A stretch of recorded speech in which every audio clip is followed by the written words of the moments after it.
નમસ્કાર વિદ્યાર્થી મિત્રો, બધા કુશળ છો?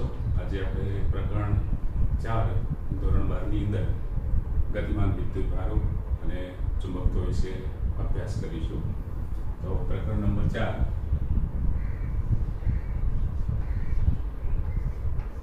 ગતિમાન વિદ્યુત ભારો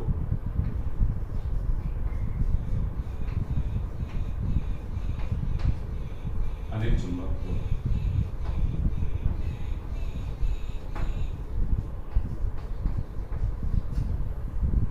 મિત્રો કુલ આ પ્રકરણ 8 ગુણનું છે, એટલે પરીક્ષાની દ્રષ્ટિએ પ્રકરણ નંબર 3 અને પ્રકરણ નંબર 4 એ બંને 9 8 17 ગુણના થાય, એટલે થોડો ભાર આના ઉપર વધારે. એકદમ સરળ છે. તમે પ્રકરણ નંબર 1 ભણ્યા હતા એના જેવું સેમ, પણ એનાથી થોડું આગળ, એટલે થોડું પ્રકરણ 1માં થોડો ખ્યાલ મેળવ્યો છે મિત્રો, તો તમને આમાં બહુ ઝડપી ખ્યાલ આવી જશે. એટલે અને તમને દેખાય જ છે પ્રકરણની અંદર કે ગતિમાન વિદ્યુત ભારો અને ચુંબકત્વ. એટલે આ શબ્દ તો આપણા માટે વિદ્યુત ભારો શબ્દ છે, એ તો આપણે સાંભળ્યો છે, એના વિશે અભ્યાસ કર્યો છે, પણ આપણા માટે નવું થોડું ચુંબકત્વ જે છે એને થોડું આપણે જાણી લઈએ. તો મિત્રો પ્રકરણ નંબર 1 ની અંદર જો આપણે કહીએ, જો થોડું તમને યાદ કરાવી દઉં, તો પ્રકરણ નંબર 1 ની અંદર આપણે વિદ્યુત ભાર વિશે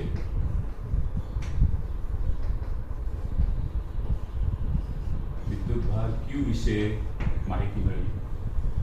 અને વિદ્યુત ભાર Q જે છે એ મિત્રો આપણે એવું કહેતા હતા કે કુદરતી છે.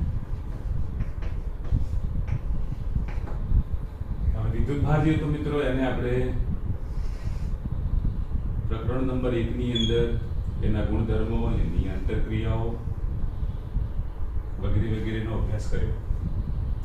અને વિદ્યુત ભારને જે આપણે જ્યારે કોઈ વાહકની અંદર આપણે દાખલ કરતા હતા, ત્યારે મિત્રો એ વાહકની અંદર જ્યારે દાખલ થાય છે ત્યારે આપણે એવું કહેતા હતા કે સમયની સાથે વિદ્યુત પ્રવાહ જે છે એ વિદ્યુત પ્રવાહનું શું થાય છે તો નિર્માણ થાય છે. વિદ્યુત પ્રવાહની પણ આપણે વ્યાખ્યા આપી હતી.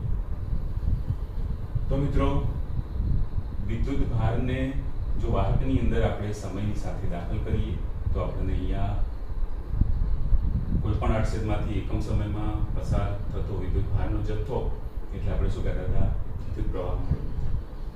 તો આ વિદ્યુત પ્રવાહ જ્યારે કોઈ તારમાંથી મિત્રો પસાર થાય છે, તો તારમાંથી જ્યારે પસાર થાય છે ત્યારે શું થાય છે, તો વિદ્યુત પ્રવાહનું મિત્રો આપણે એવું કહેતા હતા કે નિર્માણ થાય. એટલે મિત્રો મહત્વની વસ્તુ આપણને એ જાણવા મળી કે પ્રકરણ નંબર 1 ની અંદર આપણે વિદ્યુત ભારનો અભ્યાસ કર્યો સ્થિર સ્થિતિની અંદર. પ્રકરણ 2 ની અંદર આપણે એના ઉપર બળ લગાડી, એટલે ગતિમાં લાવવા માટે આપણે એનો પ્રયત્ન કર્યો. અને પ્રકરણ 3 ની અંદર એ જ્યારે ગતિમાં આવ્યો ત્યારે એને શું કર્યું, તો પ્રવાહનું નિર્માણ કર્યું.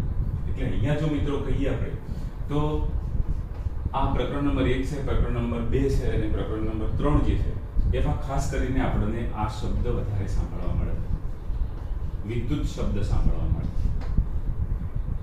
કયો શબ્દ સાંભળવા મળે છે? વિદ્યુત શબ્દ. એ પછી મિત્રો સ્થિર વિદ્યુત શાસ્ત્ર હોય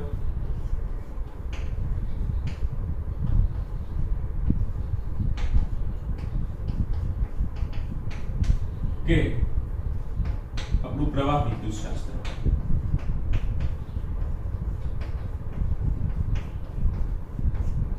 આ બંનેની અંદર મિત્રો આપણને ખાસ કરી, એટલે પહેલું પ્રકરણ, બીજું પ્રકરણ અને ત્રીજા પ્રકરણની અંદર આપણને વિદ્યુત શબ્દ સાંભળવા મળે છે. એમાં ખાસ સ્થિર વિદ્યુત શાસ્ત્ર અને પ્રવાહ વિદ્યુત શાસ્ત્ર.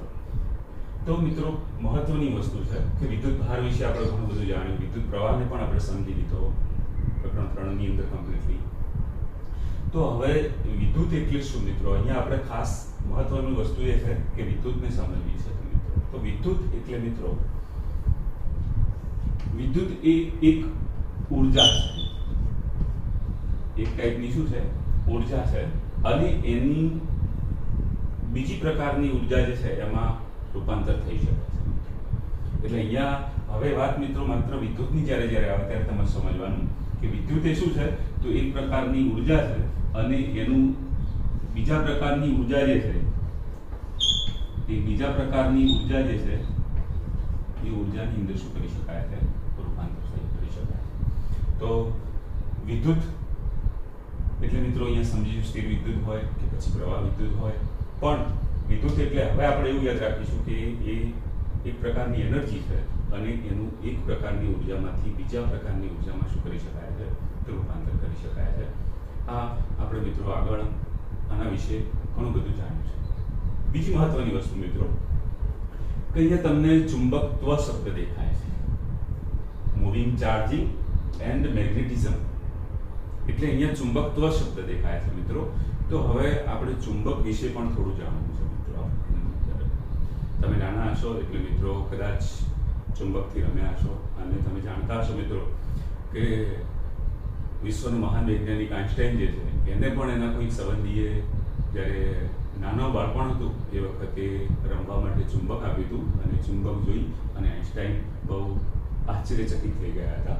તો મિત્રો બધા આપણે એનાથી પરિચિત તો છીએ જ, પણ આજે હવે આપણે એને ભણવાની અંદર શું કરવું છે? તો વ્યવહારની અંદર હતું રમવા માટે, રમત ગમત કરતા હતા ત્યાં પણ ચુંબકને સમજતા હતા, પણ આજે હવે આપણે મિત્રો અહીંયા આપણે જ્યારે શિક્ષણમાં છીએ ત્યારે આપણે શું કરવું છે? તો ચુંબકને સમજવું છે અને એના ઉપરથી ચુંબકત્વને સમજવું છે. તો આ ચુંબક એટલે શું મિત્રો? એની થોડી ચર્ચા કરીએ.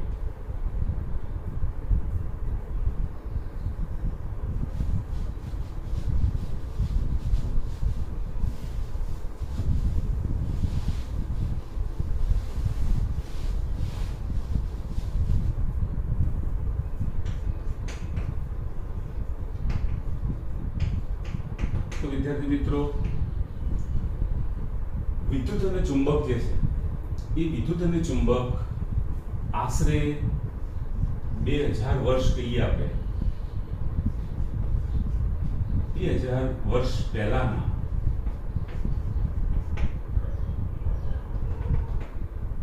જાણીતા છે. વિદ્યુત અને ચુંબક બંને આશરે જો કહીએ તો આપણે 2000 વર્ષ પહેલા ના એ જાણીતા છે.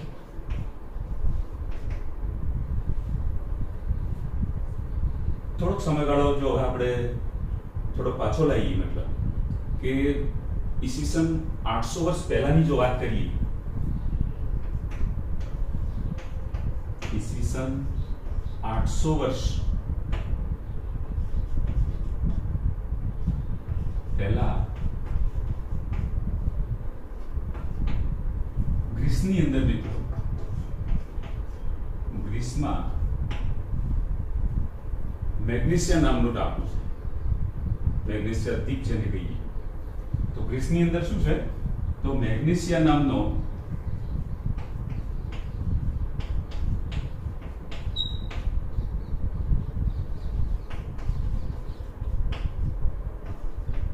દ્વીપ છે મિત્રો, ટાપુ જેને કહીએ આપણે.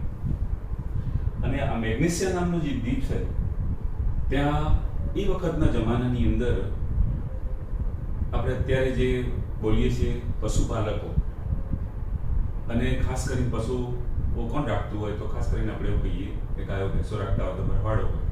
તો આ જે ભરવાડો જે છે એ ભરવાડોએ ત્યાં ઢોર ચરાવતા હતા મેગ્નેશિયા દ્વીપની અંદર.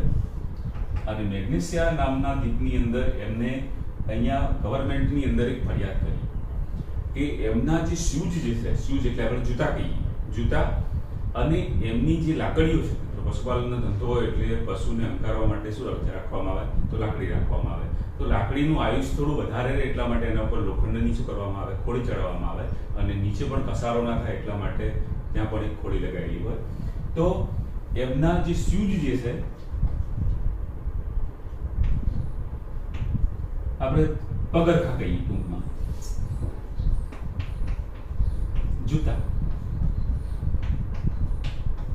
અને એમની લાકડીના નીચે રાખેલા જે લોખંડનો ભાગ હતો, એટલે મતલબ લાકડીઓ જે છે એ શું થતી હતી?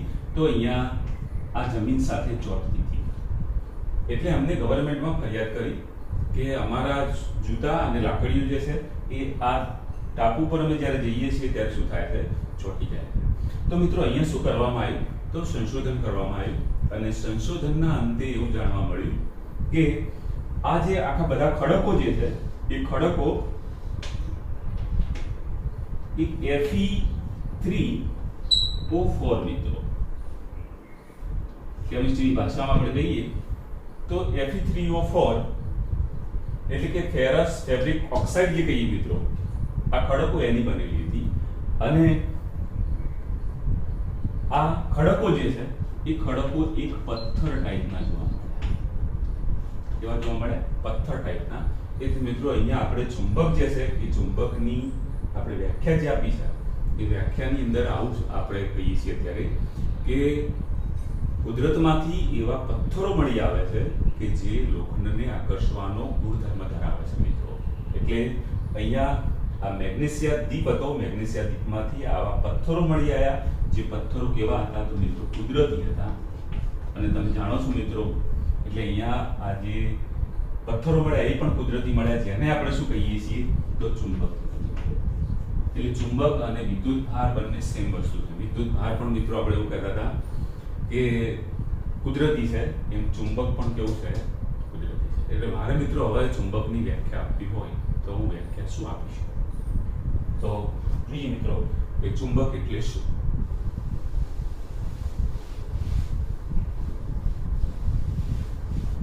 તો વ્યાખ્યા શું કહેશો? કુદરતમાંથી એવા પથ્થરો મળી આવે છે કે જે લોખંડને આકર્ષવાનો ગુણધર્મ ધરાવે છે. કુદરતમાંથી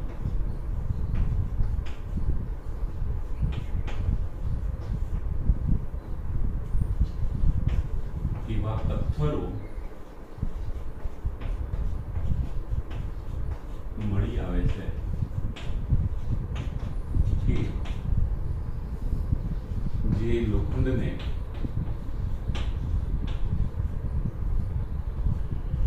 આકર્ષવાનો ગુણધર્મ ધરાવે છે.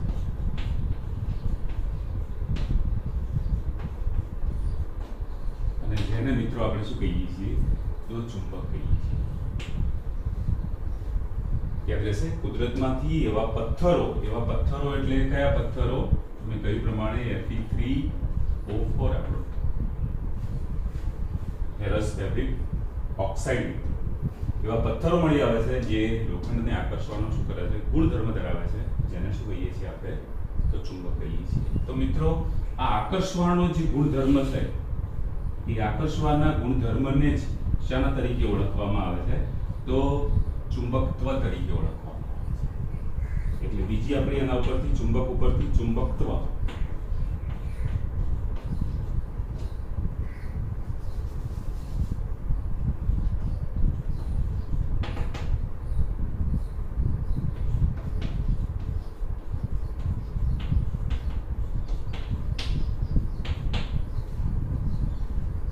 કુદરતમાંથી એવા પથ્થરો મળી આવે છે જે લોખંડને આકર્ષવાનો ગુણધર્મ ધરાવે છે અને લોખંડને જે ગુણધર્મને કારણે આકર્ષે છે એ ગુણધર્મને જ મિત્રો શાના તરીકે તો ચુંબકત્વ તરીકે ઓળખવામાં આવે છે.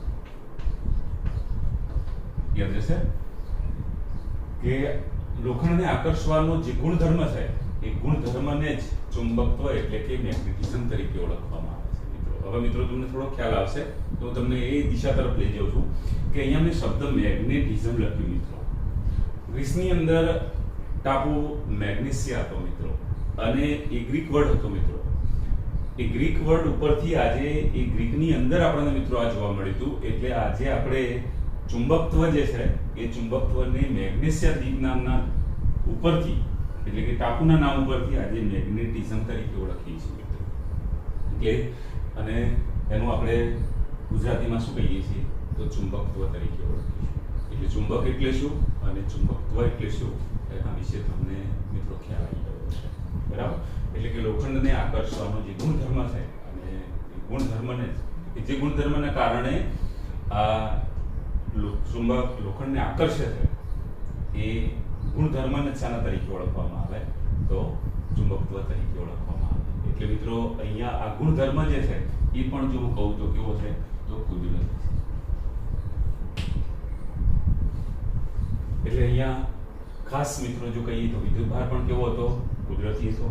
અને આ ચુંબક ઉપરથી ચુંબકત્વ જે આવ્યું મિત્રો એ પણ કેવું મળ્યું આપણને?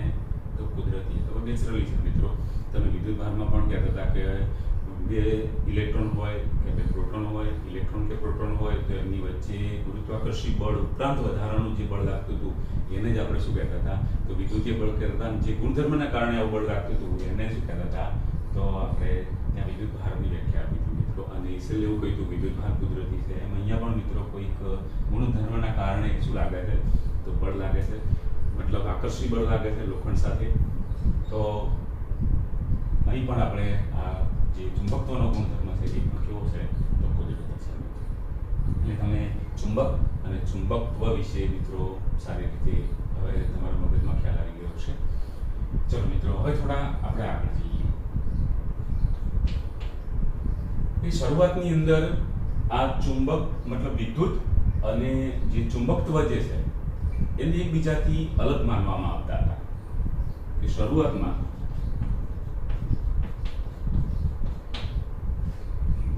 વિદ્યુત અને ચુંબકત્વ જે છે એ બંનેને એકબીજાથી કેવા માનવામાં આવતા હતા? તો મિત્રો અલગ માનવામાં આવતા. પરંતુ આજથી 200 વર્ષ પહેલા એટલે કે 1820ની સાલમાં એટલે કે ઈસવીસન 1820માં એટલે 1820 થી 1920 અને અત્યારે મિત્રો 2020 કોરોના ની સાલ એટલે કેટલા વર્ષો થયા? 200 વર્ષ થયા મિત્રો. એટલે ચોપડીની અંદર મિત્રો લખેલું છે કે આશરે 200 વર્ષ પહેલા આના ઉપર મિત્રો શું થયો? અભ્યાસ થયો. અને અભ્યાસ કરતા આપણને એવું જાણવા મળ્યું કે આ વિદ્યુત અને ચુંબક જે છે એમની બંને વચ્ચે ગાંઠ સંબંધ છે. એટલે એકબીજા સાથે ગાંઠ સંબંધ ધરાવે છે. એટલે શરૂઆતની અંદર બંનેને કેવા માનવામાં આવતા હતા? એકબીજાથી જુદા મતલબ અલગ અલગ માનવામાં આવતા હતા. પરંતુ 1820માં એટલે કે 200 વર્ષ પહેલા એટલે હમણાં જ જો મિત્રો કહીએ આપણે તો એવું સાબિત થયું કે વિદ્યુત અને ચુંબકત્વ એ બંને એકબીજા સાથે શું ધરાવે છે? ગાઢ સંબંધ ધરાવે છે. અને માટે મિત્રો આપણે અત્યારે હાલ એમના માટે ભેગો શબ્દ વિદ્યુત ચુંબકત્વ તરીકે ઓળખીશું.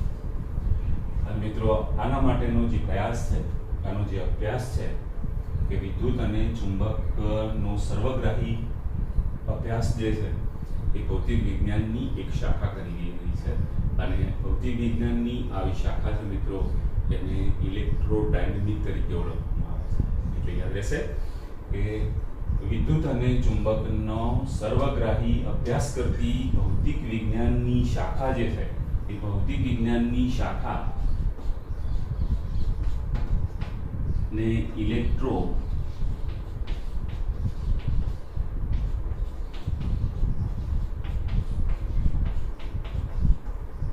તરીકે ઓળખવામાં આવે છે. ઇલેક્ટ્રોડાયનેમિક્સ એટલે શું કહેશો મિત્રો? તો વિદ્યુત અને વત્તા ચુંબક. ચલો એટલે ક્યારેક આની પણ મિત્રો જરૂર પડી જાય.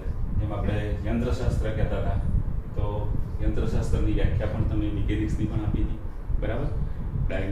કાઇનેમેટિક્સ અને ડાયનેમિક્સ જે આપણે લેતા હતા એની સંયુક્ત શાખાને શું કહેતા હતા? ત્યાં મિકેનિક્સ કહેતા હતા. તેમ અહીંયા ઇલેક્ટ્રોડાયનેમિક્સ એટલે શું?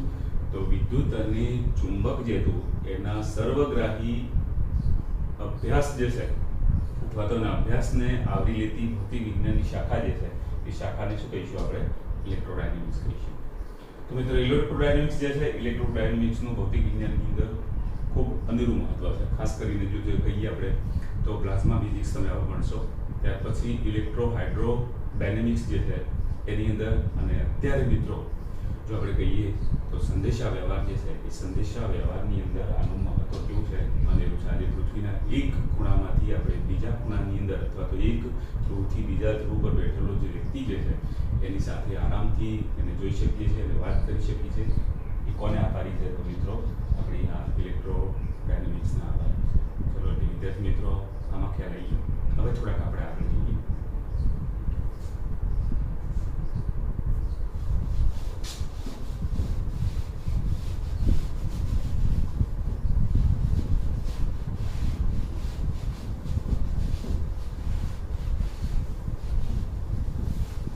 હવે મિત્રો આ સમયગાળાની અંદર એટલે કે 1820 ની અંદર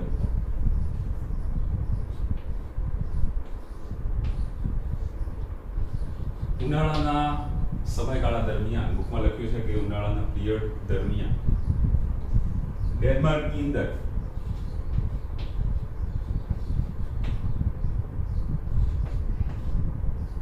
ચોપડીમાં લખ્યું મિત્રો ડેનિશ ભૌતિક શાસ્ત્રી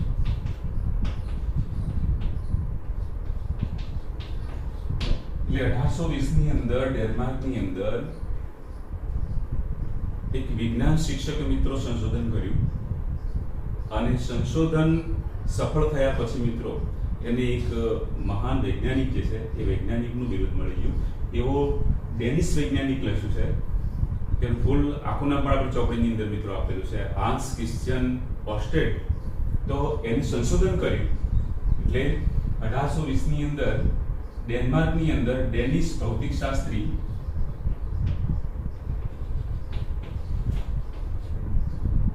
હાન્સ ક્રિશ્ચિયન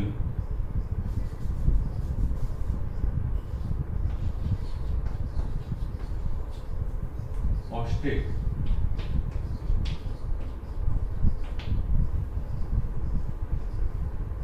એટલે મિત્રો સંશોધન કર્યું। શું સંશોધન કર્યું કે જો કોઈ સીધો તાર હોય અને સીધા તારમાંથી આપણે વિદ્યુત પ્રવાહ પસાર કરીએ એટલે પસાર કરતી વખતે આ કોઈ સીધો તાર છે, માની લો કે આકૃતિમાં દર્શાવ્યા પ્રમાણે, અને સીધા તારમાંથી ધારો કે મિત્રો આપણે પ્રવાહ I જે છે પસાર કરીએ છીએ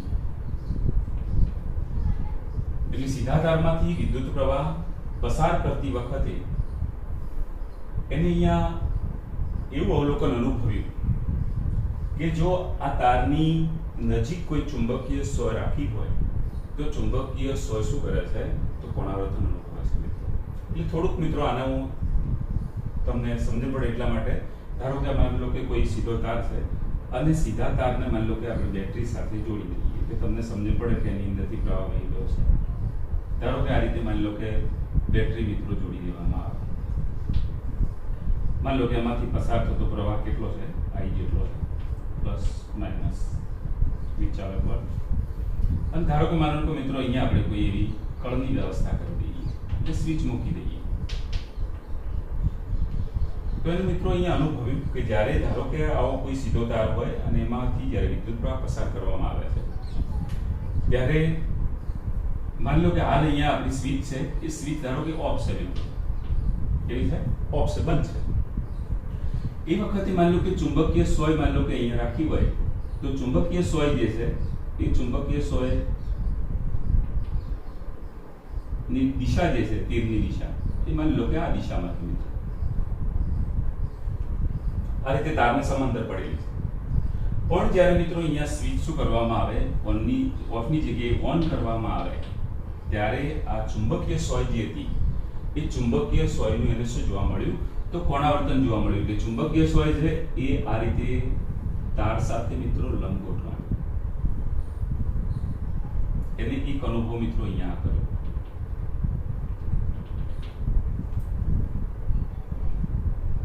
બીજો અનુભવ શું કર્યો કે જો પ્રવાહની દિશા ઉલટાવવામાં આવે એટલે આપણે આ છેડો દાખલા તરીકે ધન કરી દઈએ મિત્રો અને આ છેડો માની લો કે કેવો કરી દઈએ ઋણ કરી દઈએ તો પ્રવાહની ડાયરેક્શન કઈ દિશામાં મળશે આપણને આ દિશામાં મળશે।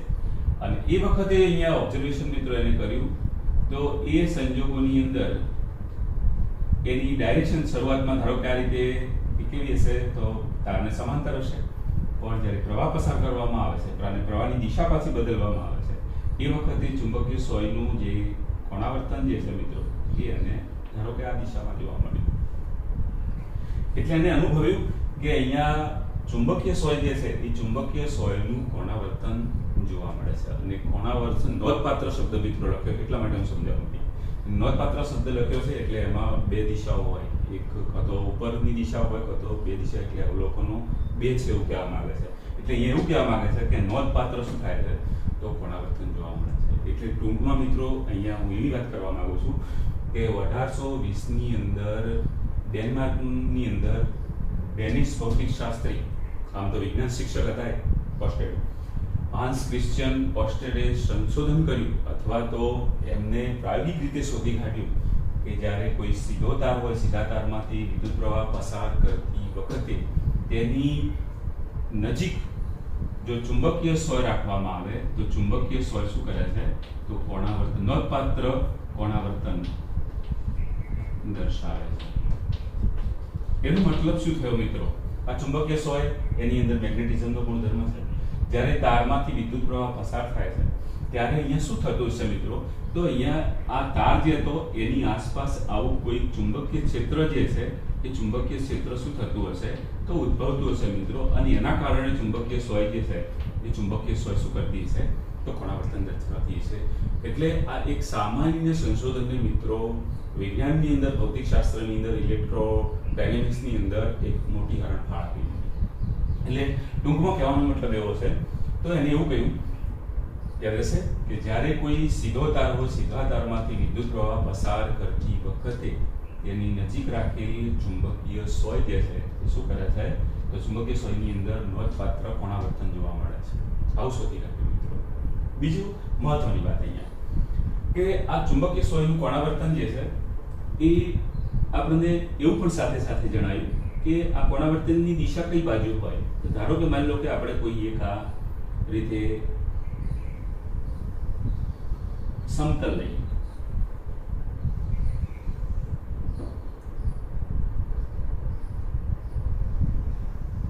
આ સમતલ છે.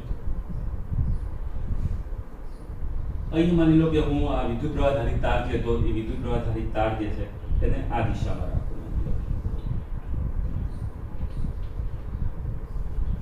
પાછળની બેક સાઈડ સમજી જો હું આ સાઈડ ડોટ લાઈનથી બતાવું છું.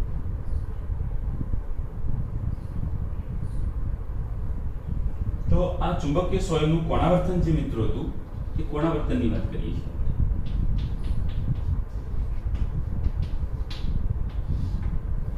એ તાર જે તો એ તારને આપણે શું કરીએ લંબ સમતલ રાખીએ.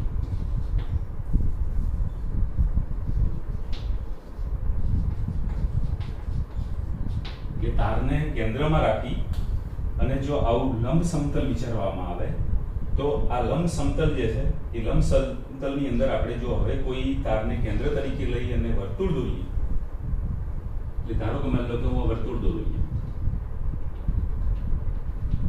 આ રીતે જો વર્તુળ દોરવામાં આવે તો કોણાવર્તનની એટલે કે ચુંબકીય સોય જે હતી એ ચુંબકીય સોયની ડાયરેક્શન જે છે મિત્રો એ ડાયરેક્શન આપણને અહીંયા વર્તુળના સ્પર્શકો જે હતા એ સ્પર્શકની દિશા મળશે. એટલે અહીંયા દાખલા તરીકે હું સ્પર્શક દોરું તો આ દિશામાં મળશે, અહીંયા દાખલા તરીકે સ્પર્શક દોરું તો આ દિશામાં મળશે, અહીંયા સ્પર્શક દોરું તો એની ડાયરેક્શન આ આવશે, અહીંયા સ્પર્શક દોરીશ તો એની ડાયરેક્શન આ રીતે આવશે.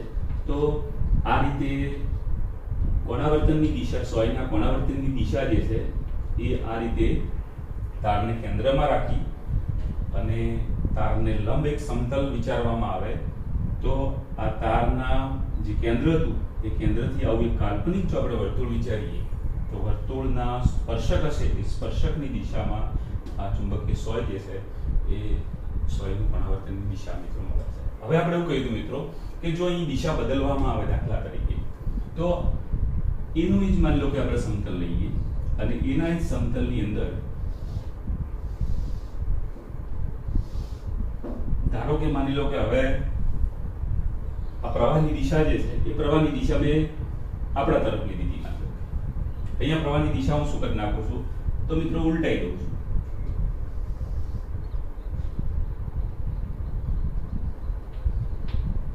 પ્રવાહની દિશા ઉલટાઈ દઉં એટલે ધારો કે પ્રવાહ જે છે એ અહીંયા આપણા તરફ આવતો હતો, અહીંયા આપણાથી માની લો કે દૂરની દિશામાં જાય છે અને આ માની લો કે એનું કેન્દ્ર ધારો કે લઈએ.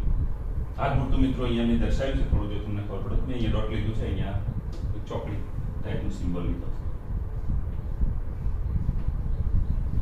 તો અહીં પણ મિત્રો આ જે સમતલ હતું એ લંબ તારની કેવું સમતલ લેવામાં આવે? લંબ સમતલ લઈએ. અને લંબ સમતલ જે હતું એની અંદર આપણે કેન્દ્ર તરીકે તારને લઈ અને આવું જો એક કાલ્પનિક વર્તુળ વિચારીએ તો એની અંદર પણ ચુંબકીય સોયનું કોણાવર્તન જે છે એ કેવું હશે? તો સ્પર્શકની દિશામાં હશે મિત્રો. અને અહીંયા મિત્રો જે સ્પર્શકની દિશામાં એટલે કઈ દિશા હશે?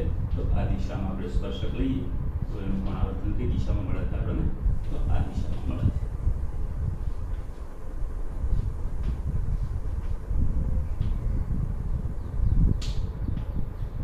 એટલે અહીંયા મિત્રો આવું જોવા મળ્યું કે સોયનું કોણાવર્તન છે એ કોણાવર્તનની દિશાઓ કેવી મળી? જુદા જુદી જોવા મળી. પણ અહીંયા ધ્યાન રાખવાનું કે આ પ્રયોગ જ્યારે કર્યો છે ત્યારે મિત્રો વિદ્યુત પ્રવાહ કેવો હોય? મોટો હોય. તારમાંથી પસાર થતો વિદ્યુત પ્રવાહ કેવો હોય? મોટો હોય. ચુંબકીય સોય પૂરતી કેવી હોય? તારની નજીક હોય. અને પૃથ્વીનું ચુંબકીય ક્ષેત્ર ગેરહાજર હોય એવા સંજોગોની અંદર મિત્રો આપણને આકૃતિ ચોપડીની અંદર 4 આ એ આપેલી છે 4.1 અને આ 4.3 બી આપેલી છે મિત્રો. એની અંદર આવી ઘટના જોવા મળે. અને મહત્વની વસ્તુ મિત્રો કે જો વિદ્યુત પ્રવાહ કેવો પસાર કરવામાં આવે? વધારે પસાર કરવામાં આવે અથવા તો ચુંબકીય સોય તારથી પૂરતી નજીક હોય તો સોયનું કોણાવર્તન આપણને કેવું જોવા મળે છે? ઝડપી જોવા મળે છે. બીજું પણ એને સાથે સાથે મિત્રો જણાવ્યું કે જો હવે દાખલા તરીકે આપણે તારને કેન્દ્ર તરીકે રાખીએ અને બીજી એક આકૃતિ મિત્રો સી આકૃતિ આપેલી છે એની ચર્ચા કરું છું. તો તારને કેન્દ્ર તરીકે રાખીએ એટલે તાર જે હતો એ તારને આ રીતે બોર્ડને ધારો કે સમતલ છે એ રીતે લંબ રીતે રાખવામાં આવે અને એની આસપાસનું જે સમતલ હતું એ સમતલની અંદર શું કરવામાં આવે? તો લોખંડનો ભૂકો એટલે કણીઓ નાની શું કરવામાં આવે? ભભરાવવામાં આવે. તો અહીંયા પણ મિત્રો એને જાણવા મળ્યું અથવા તો જોવા મળ્યું કે આ લોખંડની જે કણીઓ હતી એ તારને આપણે કેન્દ્રમાં રાખીએ તો આ રીતે સમકેન્દ્રીય વર્તુળોની અંદર આપણને શું મળે છે? તો જોવા મળે છે. એટલે આવી એક અહીંયા સમ વર્તુળો હોય એવી ભાગ પણ જોવા મળે છે. અને આના ઉપરથી મિત્રો ઓસ્ટ્રેલિયાએ એવું વિધાન આપ્યું આપણને કે ગતિમાન વિદ્યુત ભારો અથવા તો વિદ્યુત પ્રવાહ જે છે એ વિદ્યુત પ્રવાહ તેની આસપાસનો જે અવકાશ છે એની અંદર શું કરે છે? તો ચુંબકીય ક્ષેત્ર ઉત્પન્ન કરે છે. આ પ્રયોગ ઉપરથી મિત્રો આપણને એવું જાણવા મળ્યું. તો એનું ઓસ્ટ્રેટનું વિધાન જે છે વિધાનો લખી દઉં.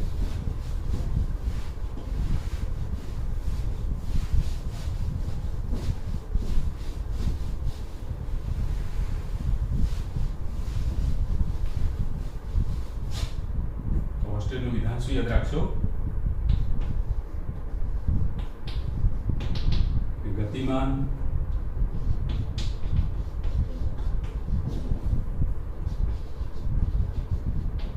વિદ્યુત ભાર અથવા પ્રવાહો તેની આસપાસના અવકાશમાં ચુંબકીય ક્ષેત્ર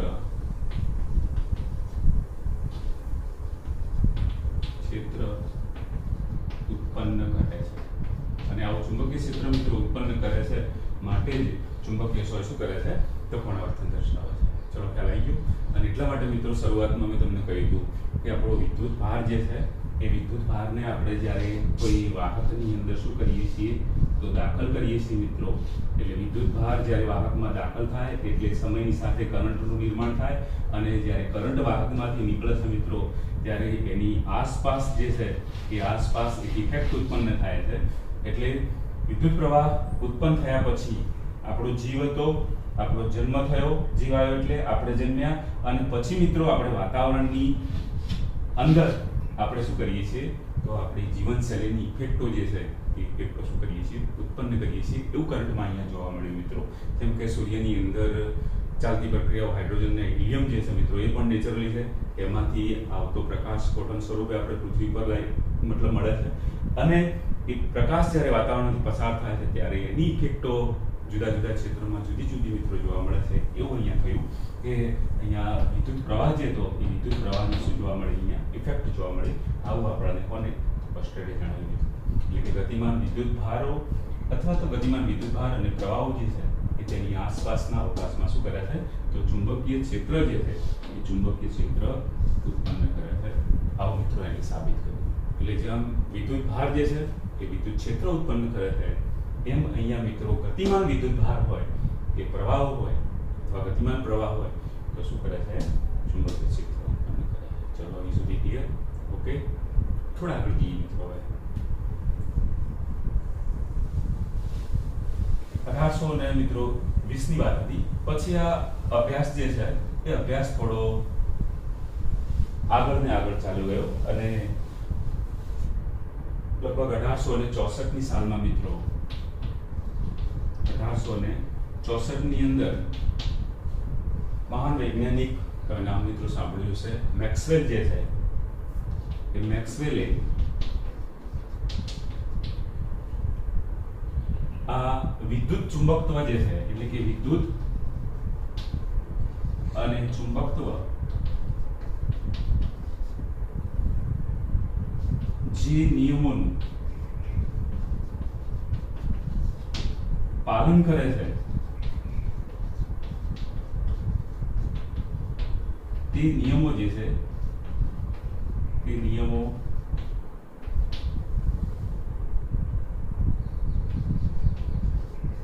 મેળવ્યા. એટલે કે એને શું કર્યા, સમજ્યા. ગાણિતિક સ્વરૂપો લગાડી અને વિદ્યુત અને ચુંબકત્વ જે નિયમોનું પાલન કરે છે એ નિયમોને મેળવ્યા એટલે કે સમજ્યા. અને એને એવું મિત્રો અનુભૂતિ કરી કે પ્રકાશ જે છે એ પ્રકાશ પણ શું છે, તો પ્રકાશ પણ વિદ્યુત ચુંબકીય તરંગોનો બનેલો છે. એટલે પ્રકાશ જે છે આપણો એ પ્રકાશ પણ શું કરે છે, તો વિદ્યુત ચુંબકીય તરંગોનો બનેલો છે. એવું મિત્રો એને આપણને શું કર્યું, તો જણાવ્યું. અને આ માત્ર એ વખતની મિત્રો એની કલ્પના હતી. ત્યાર પછી એટલે અહીંયાથી હિન્ટ મળી અને ત્યાર પછી મિત્રો જો કહીએ તો 19મી સદીની અંદર સદીમાં હર્ટ્ઝે મિત્રો રેડિયો તરંગો જે છે એ રેડિયો તરંગોની શોધ કરી.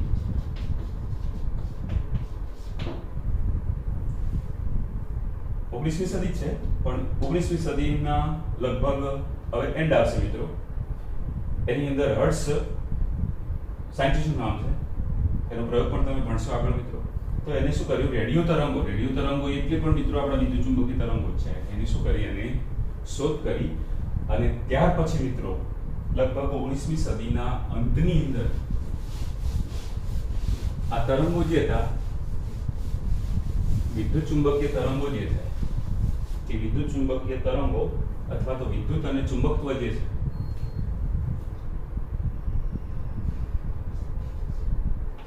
ઓગણીસમી સદીના અંતમાં મિત્રો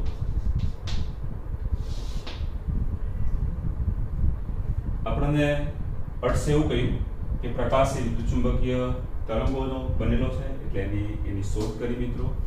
અને ત્યાર પછી મેં કહ્યું કે 19મી સદીમાં હર્ટ્ઝે શું કર્યું, રેડિયો તરંગોની શોધ કરી. અને 19મી સદીના અંતમાં જેસી બોઝ ભારતીય વૈજ્ઞાનિક મિત્રો અને જી માર્કોની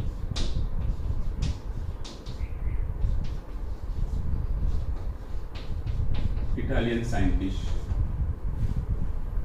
એટલે કે 19મી સદીના અંતમાં ભારતીય સાયન્ટિસ્ટ તમે જાણો છો મિત્રો, જેસી બોઝ એટલે જગદીશચંદ્ર બોઝ અને જી માર્કોની, એ આ બંને વૈજ્ઞાનિકોએ આ વિદ્યુત ચુંબકીય તરંગો જે હતા એ વિદ્યુત ચુંબકીય તરંગો ઉત્પન્ન કર્યા. અને આપણી બુકમાં નહીં આપી મિત્રો, ઉત્પન્ન કર્યા પછી આથર નામના વૈજ્ઞાનિકે એને પૃથ્વી સેટેલાઇટની 3 પૃથ્વી સેટેલાઇટની મદદથી આપણું ટેલિકોમ્યુનિકેશન જે છે એ ટેલિકોમ્યુનિકેશન શું કર્યું તો શક્ય બનાવ્યું મિત્રો. એટલે 19મી સદીમાં જેસી બોચ અને જી માર્કોનીએ આને શું કર્યા તો ઉત્પન્ન કર્યા. અને આ વિદ્યુત ચુંબકીય તરંગોની મિત્રો માહિતી, એનું ઉત્પાદન, એનું વિવર્ધન, એનું પ્રસારણ અને પરખ જે છે ડિટેક્શન જે આપણે કહીએ, એના લીધે મિત્રો કેટલાક સાધનો જે છે એ સાધનોની શું થઈ શોધ થઈ. અને સાધનોની શોધના કારણે મિત્રો 20મી સદીમાં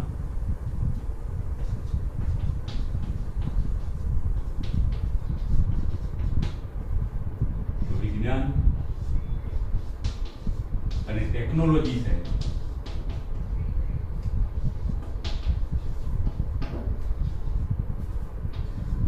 એ મિત્રો હરણફાળ હતી.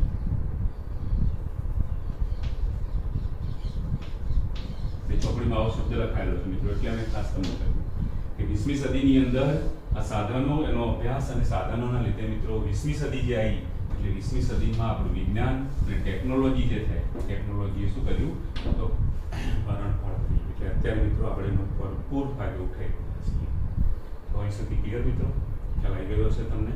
હવે થોડાક મિત્રો આમાં આપણે આગળ જઈએ કે આ ચેપ્ટરની અંદર અને આના પછીના ચેપ્ટરની અંદર જ્યારે આપણે વિદ્યુતનો અભ્યાસ તો કરી ગયા, પણ જ્યારે ચુંબકની વાત આવે ત્યારે મિત્રો આપણે કોઈ પૃષ્ઠ આપેલું હોય, દાખલા તરીકે